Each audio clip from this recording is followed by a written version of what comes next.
What's up? Welcome back. My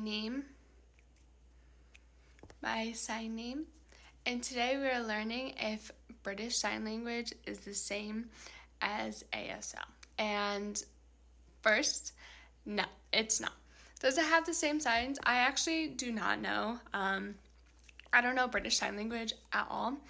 American Sign Language is not universal, or any sign language from any country is not universal. May it possibly have same signs? Yes. I just don't know British Sign Language. It's a really common misconception, especially because everyone's like, you guys both speak English, but obviously people know British people have accents. They also have words that we don't have in the United States. And so yeah, the alphabet's not even the same, and ASL isn't even English. So I hope it helps.